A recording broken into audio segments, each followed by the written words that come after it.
Hello and welcome back to my channel और मेरा नाम है रज़ा अब्बास।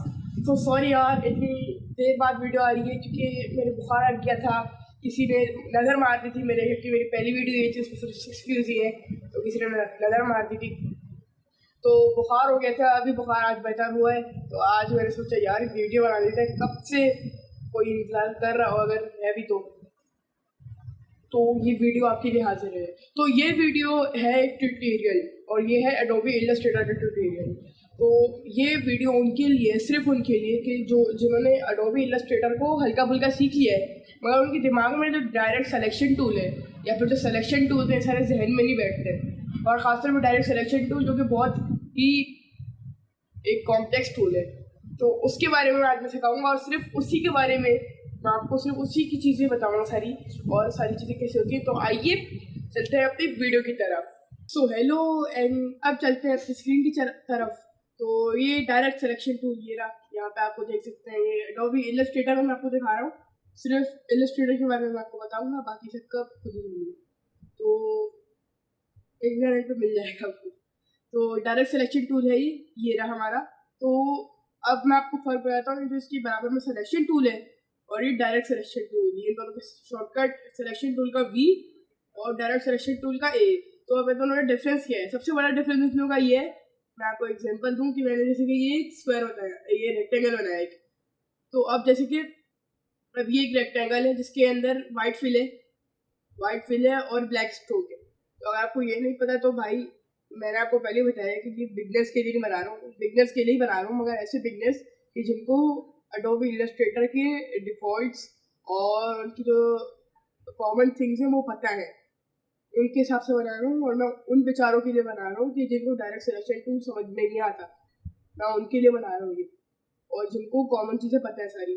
तो आप पहले भाई सारी चीज़ें पढ़ के आओ कि ये इस फिल क्या होता है, स्ट्रोक क्या होता है, फिर आप ये वीडियो देखो ताकि आपको समझ में आ सके कि डायरेक्ट सिलेक्शन सच्ची में है क्या। तो अब डायरेक्ट सिलेक्शन में आप देखिए, इस रेक्टेंगल है एक, तो और इसमें अब है एक वाइट फिल है और ये स्ट्रोक है ब्लैक। तो अब क्या करूँगा, आप देखिए, अगर मैंने ये सिलेक्शन टूल लिया हुआ, अगर मैं इसे सेलेक्ट करता हूँ तो ये पूरा सेलेक्ट होता है। देखिए पूरी पाथ सेलेक्ट हुई है, पूरा शेप सेलेक्ट हुआ है। तो अब अगर मैं कहीं भी क्लिक करूँ तो पूरा शेप सेलेक्ट हो जाएगा। और अगर मैं डायरेक्ट सिलेक्शन लूँ और डायरेक्ट सिलेक्शन से इस पाथ को सेलेक्ट कर लूँ, तो आप देखेंगे अगर ये पाथ सेलेक्ट हुई है, तो अगर मैं इसको डिलीट करता हूँ तो सिर्फ ये पाथ डिलीट होती है, ये सिर्फ ये पाथ सेलेक्ट हुई है। तो जैसे कि अगर मुझे कोई एंकर पॉइंट डिलीट करना है, एंकर पॉइंट यानी कि ये जो पॉइंट्स होते हैं, ये जो पॉइंट्स है, तो अब अगर मुझे इनको डिलीट करना है, सिर्फ इनको, तो अगर मैं इसको इससे सिलेक्शन टूल से करता हूँ, तो मैंने इसको सेलेक्ट किया, ये देखें, और फिर मैंने डिलीट किया तो पूरा शेप डिलीट हो जाएगा। तो मुझे ये नहीं करना। तो अब मैं लूँगा अपना ये डायरेक्ट सिलेक्शन टूल, और फिर मैं इसको मैं ये जो एंकर पॉइंट जो मुझे डिलीट करना है उसको सेलेक्ट करके मैं करूँगा डिलीट, और अब देखिए ये एंकर पॉइंट डिलीट हो गया। तो ये तो बहुत बड़ा डिफरेंस है इसका, डायरेक्ट सिलेक्शन टूल का और सिलेक्शन टूल का, कि इन दोनों की सिलेक्शन बहुत डिफरेंट है। प्लीज़ अगर आप इसको समझ लोगे तो आपकी जो सारी आर्ट वर्क है वो बहुत अच्छा हो जाएगा, बहुत अच्छा हो जाएगा। और इसके साथ जो टिप्स मैं आपको दूँ इसकी डायरेक्ट सिलेक्शन टूल की, कि जैसे कि अगर आपको ये वाला एंकर पॉइंट और ये वाला एंकर पॉइंट डिलीट करना है, तो उसके लिए आपको पहले ही सेलेक्ट करना होगा। अगर आप क्या करते हैं, अगर आप इसको सेलेक्ट करके इसको सेलेक्ट करते हैं तो देखिएगा ये डीसेलेक्ट हो जाता है, ये डीसेलेक्ट हो जाता है। तो उसके लिए क्या करना पड़ेगा, उसके लिए सबसे पहले हमें इसको सेलेक्ट करना है और फिर शिफ्ट दबा के इसको सेलेक्ट करना है।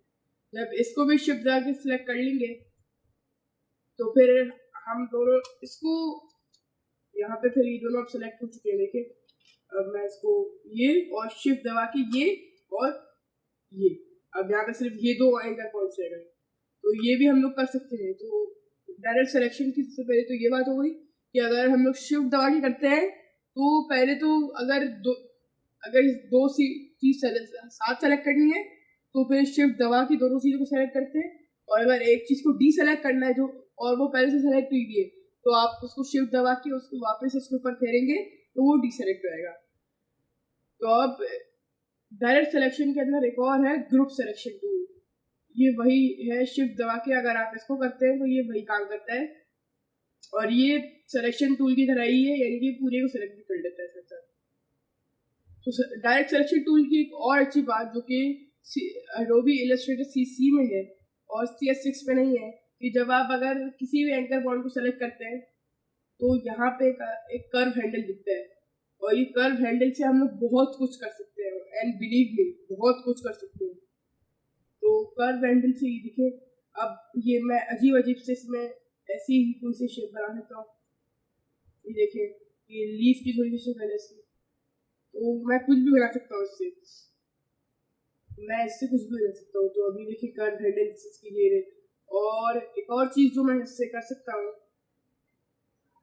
डायरेक्ट सिलेक्शन टूल से, तो जैसे कि मैंने आपको समझाया था कि अगर आपने इसको समझ लिया तो आपकी बता रहा हूँ आपकी एक तरह से ज़िंदगी समझ जाएगी, अगर आपने इसको सही से समझ लिया तो अब जैसे कि ये कोई, ये पहले जरा इसको डिलीट करें ऐसे, और अब हम लोग, मैं सिलेक्शन टूल लिया मैंने और मैं इसको ऊपर लिया है तो ये पूरा सेलेक्ट हो गया, और अब मैंने इसको किया बड़ा, यहाँ से सिलेक्शन टूल में ले रहा हूँ, सिलेक्शन टूल से भी पूरा सेलेक्ट हुआ है। तो अब हम लोग बनाते हैं इसको छोटा सा अंडा। तो अब क्या किया, अब देखिए यहाँ पे, अब मैं आपको एक बात बताऊँ कि इलस्ट्रेटर में कोई सी भी चीज़ हो, आप कोई सी भी चीज़ ले लें कि जिसके अगर एक भी कॉर्नर नहीं होगा या फिर 4 कॉर्नर होंगे तो उसके 4 एंकर पॉइंट भी होंगे। जैसे कि कोई सर्कल या ओवल है तो अब देखिए उसके इलस्ट्रेटर में 4 पॉइंट्स है, ये 4 एंकर पॉइंट्स है। एक एंकर पॉइंट ये रहा, एक ये रहा टॉप पे, एक ये रहा और एक ये रहा, तो 4 एंकर पॉइंट्स लाजमी होंगे। तो अब इसको ये जो अंडे की शेप बनाने के लिए इसको क्या करेंगे हम लोग, तो ये सिलेक्शन टूल लेंगे और जो बीच के 2 एंकर पॉइंट्स है इसको सेलेक्ट करेंगे। 2 एंकर पॉइंट सेलेक्ट हुए और ये देखिए ये बना हमारा अंडा, ये बन गया हमारा एक अंडा, इसका कोई फिल नहीं है। और एक और बड़ी अच्छी चीज़ हम लोग इससे कर सकते हैं, वो ज़्यादातर तो हम लोग इसी शेप से करते हैं, और वो ये है, ज़्यादातर हम लोग सर्कल से ही करते हैं कि अगर हम लोग इसको ये देखें और यहाँ पर कर्व हैंडल आ जाते हैं, जिससे हम लोग इसका कर्व भी चेंज कर सकते हैं। ये एक बहुत ही ज़्यादा काम की चीज़ है जो आपके बहुत सारे कामों में, बहुत सारी चीज़ों में आपके काम आएगी। और एक और चीज़ मैं आपको बताऊँ, एक स्पॉइलर ये है कि मैं अगली से अगली या ऐसी कोई सी अगली वीडियोस में से कोई सी एक वीडियो मैं ला रहा हूँ इलस्ट्रेटर में ट्रेसिंग के हवाले से, कि ट्रेसिंग कैसे होती है, और ट्रेसिंग में इसका कर्व हैंडल का बहुत बड़ा काम है। तो अगर आपने इसको सीख लिया भी तो फिर आप मेरी अगली वीडियोस में मेरे साथ ट्रेसिंग भी कर सकते हैं। तो ट्रेसिंग क्या होती है वो हम लोग करेंगे अगली वीडियो में, अभी इस वीडियो की बात करें। तो अपने कर्व हैंडल्स को आप मूव करके देखिए, इसमें आप बहुत कुछ कर सकते हैं। देखिए ये मैंने कर्व हैंडल को इधर किया, इसको इधर किया मैंने, तो अब कुछ बनाते हैं, इस अंडे की तरफ ही जाते हैं हम लोग। तो आपको मैं एक बात बताऊं कि जैसे कि अगर हर जगह आप देखें किसी मूवी में जब आप एडिटिंग देखते हैं तो उसमें इफेक्ट्स आते हैं, किसी आप फोटो में देखते हैं तो उसमें इफेक्ट्स होते हैं, तो ऐसे ही इसमें भी इसकी जो वेक्टर शेप्स है उसमें भी इफेक्ट्स होते हैं। ये वेक्टर रास्टर क्या है ये बाद में देखेंगे, अभी इधर है ये। तो इसमें कुछ इफेक्ट्स होते हैं और एक 3D इफेक्ट होता है इसमें, बल्कि 3 3D इफेक्ट्स होते हैं, और उसमें से एक इफेक्ट हम लोग आज लाके एक प्यारा सा मुर्गी का अंडा बनाएंगे। तो अब उसके लिए सबसे पहले हमें ये ओवल लेना है ऐसे। अब ये ओवल लेके हम लोग डायरेक्ट सिलेक्शन टूल लेंगे और ये जो इसके दो एंकर पॉइंट्स है इसी को लेंगे, 2 एंकर पॉइंट्स लेंगे इसकी, और ये हमारा बन गया अंडा। ये हमारा बन चुका है अंडे का शेप। अब हमें क्या करना होगा, ये मैंने एक आर्ट टूल लिया, ये लाइन बनती है इससे, और मैंने शिफ्ट दबाया है और ये मेरी स्मार्ट गाइड जोन है। तो अब मैंने क्या किया, ये बता रहा है मुझे कि मैं बिल्कुल सेंटर में हूँ, इंटरसेक्ट कर रहा हूँ सेंटर से इसके, और मैंने शिफ्ट दबा के ये लाइन खींची है कि यहाँ पे अब ये लाइन खींच गई है। अब मैं क्या करूँगा, इन दोनों को सेलेक्ट करूँगा, इस लाइन को भी और अंडे को भी, और मैं यहाँ पे पाथ फाइंडर में जाऊँगा और पाथ फाइंडर में जाके मैं कर दूंगा डिवाइड। अब ये डिवाइड हो चुका है तो अब मैं क्या करूँगा, अब 2 तरीके एक तो अनग्रुप कर दें बहुत सिंपल, या फिर आइसोलेट सेलेक्टेड ग्रुप में जाके इसको पकड़ें और इसको डिलीट कर दें। तो अब ये हमारे पास आ गया आधा अंडा। आप सोच रहे होंगे आधा अंडा क्यों है, हमें तो पूरा अंडा हो रहा है, आधा अंडा छोटी खाते हैं पूरा खाते हैं ना, और बनाना भी पूरा है। तो हमें चाहिए होगा आधा अंडा, इसलिए चाहिए होगा कि अभी आप देखें मुझे इफेक्ट के लिए रिक्वायरमेंट ही आधे अंडे की है। तो अब देखिए अगर मैं इसमें इसका पहले तो मैं इसका स्ट्रोक ऑफ करूं और इसका मैं कलर थोड़ा सा मैं इसको थोड़ा सा मैं इसका येलोइश और ग्रेस टाइप का कर दूं। नहीं हुआ। ओहो सेलेक्ट ही नहीं होगा। तो इसको सेलेक्ट करके करना है, मुझसे भी गलती हो जाती है, इसको सेलेक्ट करके करना पड़ता है।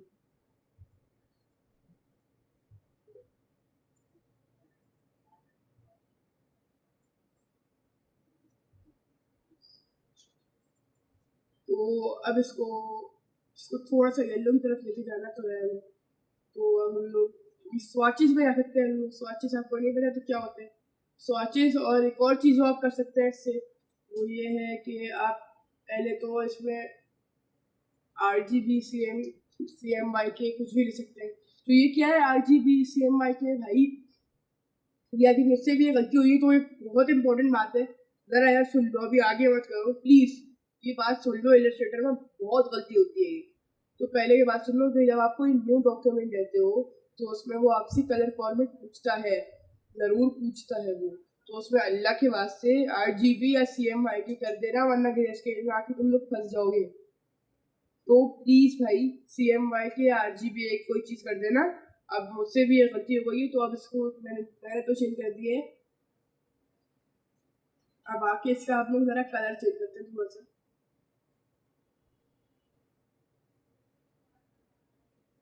ये कलर सही है हमारे अंडे का, सोने का अंडा थोड़ा सा ऐसा कलर उतर रहा है, एक्सपेरिमेंट किया है।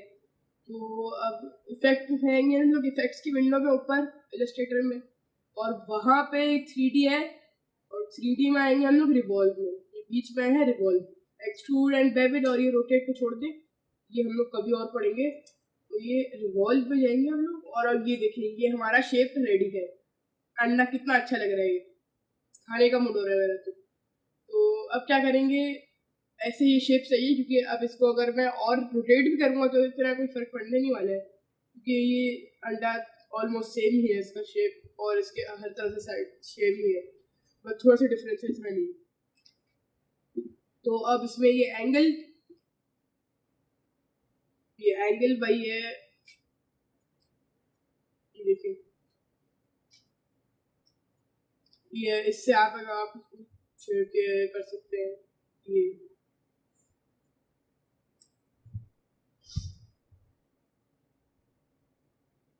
तो और अगर आप जैसे कि इसमें फंस जाए कभी कि मुझसे ठीक नहीं हो रहा है, गलती से हो गया, अगर आप फंस जाए इसमें तो क्या करें, आप कैंसिल करें इसको और वापस जाके कर लें यार, क्या हो गया, इतनी बड़ी बात थोड़ी है, देखिए हो गया वापस, ये बस सही है हो गया। तो इसको ज़्यादातर मैं तो रिकमेंड करूँगा कि इतना मत छेड़ें इसको, सही है आप कर सकते हैं, मगर जो आपके इम्पोर्टेंट आर्ट वर्क हैं जिनको आप ख़राब करना नहीं चाहते तो प्लीज़ इसमें मत कीजिएगा। तो ये plastic shading, surface plastic shading ही रखें आप, इसको भी मत छेड़ें। अब आ जाए ये जो नीचे है, मैंने ये देखिए ऐसे होती है विंडो, मोर ऑप्शन में, मोर ऑप्शन पे क्लिक करके ये लाइट इंटेंसिटी वगैरह आ जाती है। तो अब ये है बहुत इंपॉर्टेंट चीज़ जो कि 3D में काम आती है। तो अब सबसे पहले लाइट इंटेंसिटी से पहले आप देखिए यहाँ पे एक ये लाइट दी हुई है और ऑब्जेक्ट दिया हुआ है। अब देखिए जैसे ही मैं ये लाइट मूव कर रहा हूँ वैसे ये अंडे पे जो लाइट है ये भी मूव हो रही है। तो ये बहुत ही एक, मैं बोलूँ स्लैंग लैंग्वेज में बाप चीज़ है जो कि 3D इफेक्ट में एक बहुत काम आती है, और बहुत ही, मैं क्या बोलूँ, बहुत ही टायर्ड चीज़ है, बहुत ही बाप चीज़ है, बहुत ही ज़्यादा चीज़ है। तो अब यहाँ पे देखिए, अब ये देखिए यहाँ पे ये तो आ रहा है, मगर आप लोग एक चीज़ नोटिस कर रहे होंगे बहुत कि इसमें आप लोग एक चीज़ बहुत नोटिस कर रहे होंगे कि यहाँ पे लाइन्स आ रही है, एक लाइट की यहाँ पे लाइन्स आ रही है, यानी कि ये लाइट स्मूथ नहीं हो रही। तो इसके लिए एक चीज़ करनी पड़ेगी, मगर इससे पहले वार्निंग दे रहा हूँ, ये एक बहुत हैवी चीज़ होती है, तो प्लीज़ इसको, अगर आपका सिस्टम ऐसा नहीं है तो प्लीज़ ट्राई मत कीजिएगा। तो अब ब्लैंक स्टेप्स में मैं जाऊँगा और इसको मैं बढ़ाना शुरू करूँगा, और अब देखें ये बिल्कुल कितनी स्मूथ हो गई है। और अब आप एक और चीज़ जो कर सकते हैं इसके साथ, वो है कि आप इसको न्यू लाइट दे दें। कॉल लाइट आ जाती है यहाँ पे, कॉल लाइट कर लें आप। मैं कॉल लाइट नहीं करूँगा क्योंकि इसमें करने का हमें ज़रूरत भी नहीं है। तो और मैं इस लाइट को भी थोड़ा सा ऊपर लाऊंगा, मैं इस लाइट को भी थोड़ा सा ऊपर लाऊंगा। और फिर ये move selected light of the two the back, ये भी कर सकता हूँ। यानी कि कभी कभी होता है कि लाइट पीछे से आ रही होती है ऑब्जेक्ट के, लाइट पीछे से आ रही होती है ऑब्जेक्ट के, तो मैं भी वही करूँगा। और अगर मुझे चाहिए, इसमें तो नहीं चाहिए मुझे क्योंकि अंडे में तो ऐसा नहीं होता। अगर आपको चाहिए तो मैं बता रहा हूँ कि ये लाइट सेलेक्ट करनी है। सेलेक्ट करने का इसमें क्या है कि ये जो सर्कल है, सर्कल के साथ एक ब्लैक कलर का स्क्वायर बना रहता है, और फिर ये move selected light to the back आपको ये करना है। और ये सर्कल जो आ रहा है, सर्कल के साथ ये जो रेक्टेंगल आ रहा है, इसका मतलब ये सिलेक्टेड है। तो फिर अब आप ये करेंगे तो अब ये लग रहा है कि ये लाइट पीछे से आ रही है, तो अब ये तो मुझे करना नहीं है, तो मैंने इसको भी कर दिया। तो अब आ जाते हैं एम्बियंट लाइट पे। ये क्या होती है? तो एम्बियंट लाइट में आपकी बैकग्राउंड की लाइट कितनी होती है भाई? देखिए 2 कलर की लाइट होती है, और ये 3-4 कलर की बहुत सही लाइट्स होती है, मगर हम लोग 2 कलर की लाइट डिस्कस कर रहे हैं। एक तो होती है स्पॉट लाइट। स्पॉट लाइट यानी कि जो एक सिर्फ मखसूस जगह से आ रही होती है, जैसे कि अगर आप पूरे कमरे को बंद कर दें और सिर्फ ऊपर से एक लाइट आ रही हो, जैसे कि अगर आप किसी क्लब में या स्टेजेस में देखा करें कि वहाँ पे स्पॉट लाइट एक होती है जो कि स्टेज पे पड़ रही होती है, और एक होती है बैकग्राउंड लाइट जो कि कम होती है बहुत, और वो बाकी सारे ऑडियंस को होती है। तो ये 2 लाइट होती है। एक तो बैकग्राउंड लाइट होती है कि अगर भाई तो स्पॉट लाइट नहीं होती, बैकग्राउंड लाइट भी चाहिए होती है। वही है एम्बिएंट लाइट भी है हमारे ऑब्जेक्ट पे। अगर मैं इसको कम कर देता हूँ तो ये देखिए बिल्कुल हमारा अंडा नीचे से जहाँ लाइट नहीं पहुँच रही वहाँ बिल्कुल ही काला हो गया। अगर मैं बिल्कुल ब्राइट कर देता हूँ तो हमारा अंडा बिल्कुल ही 3D का बिल्कुल ही ख़त्म हो गया। तो देख के कीजिएगा, मैं तो 47 ही ऐसे ही रखूँगा। मैं प्रेफर भी करता हूँ कि एम्बिएंट लाइट इतनी भी कम नहीं रखें मगर इतनी ज़्यादा भी नहीं रखें, नॉर्मल रखें, ताकि इसके जो 3D इफेक्ट है वैसा ही रहे और ये 3D ही रहे। तो अब आ जाती है हाईलाइट इंटेंसिटी। हाईलाइट इंटेंसिटी, अब आप ये देखें अगर इसको आप बढ़ाते हैं तो इसकी जो लाइट की इंटेंसिटी होती है उसके साथ इसकी जो हाईलाइट होती है, यानी कि जो ब्राइट कलर्स होते हैं ना, जो इस पे कलर पे जो हमारे ऑब्जेक्ट पे ब्राइट कलर्स होते हैं उनकी इंटेंसिटी बढ़ा देता है। तो मैं तो इसको थोड़ा सा और रखूँगा, इतना सही है। और हाईलाइट साइज को हम लोग अभी नहीं देखेंगे। और शेडिंग कलर ब्लैक ही रखिएगा, कस्टम या नॉन नहीं रखिएगा, वरना ऐसा हो जाएगा। इसका मतलब है कि अगर शेडिंग कलर का मतलब कि अगर कोई लाइट आ रही है आपके पास, एक तरफ से कोई लाइट आ रही है तो दूसरी तरफ से कैसी तरह की लाइट आ रही है, यानी कि अगर आपकी जैसे कि बैकग्राउंड लाइट जो एम्बिएंट लाइट थी वही, वो कौन सी आ रही है? कोई कस्टम आ रही है, जैसे कि अभी मैंने नॉन रखी हुई है, यानी कोई बैकग्राउंड लाइट है नहीं, बस सिर्फ ये स्पॉट लाइट आ रही है। और ये बैकग्राउंड, ये जो एम्बिएंट लाइट है ये जो डिफॉल्ट ब्लैक होती है, और कस्टम रख सकते हैं मगर मैं मना करूँगा आपको। ये देखें कितना बुरा हाल हो गया बेचारे अच्छे अंडे का। तो इसको ब्लैक ही रखें, और ये बाकी ड्रॉ हिडन फेसेस और प्रिजर्व स्पॉट कलर्स बाद में देखेंगे। और ये रैप आर्ट बहुत काम की चीज़ है, बहुत ही काम की चीज़ है, मगर इसको हम लोग आज ही देखेंगे, आज ये हमारे काम की ही नहीं। तो आप देख सकते हैं ये कितना अच्छा अंडा बन चुका है। और अगर मैं आपको ये कंट्रोल वाई करूं और आपको आउटलाइन मोड में दिखाऊं तो ये सिर्फ ये देखिए आधा अंडा है, पूरा अंडा नहीं है, और ये आधे अंडे से पूरा अंडा बन गया। तो अब आप देख सकते हैं कि सिलेक्शन टूल का कितना ज़्यादा काम है। तो मेरा दिल तो बहुत चाह रहा है कि मैं और आगे भी सिलेक्शन टूल्स के बारे में चला जाऊँ, मगर वीडियो अपनी यहीं पे एंड करता हूँ। और ये जो अंडा है हमारा ये पूरा बन चुका है, तो मैं इसका ऑमलेट बना के खा के आ रहा हूँ। तो जब तक आप सब्सक्राइब करें, लाइक करें और शेयर करें और कमेंट करें। कमेंट यार, कमेंट का एक मसला आ रहा है छोटा सा कि कमेंट कभी कभी बंद हो रहे हैं यूट्यूब पे, तो दुआ करें यार। 2-3 कमेंट मेरी पिछली वीडियो में भी कर दे, तो मेरी स्टार्टिंग वीडियो थी ये, हाँ उसका थंबनेल बड़ा ख़राब था, मगर इसका थंबनेल बड़ा अच्छा होगा, देख लेने में।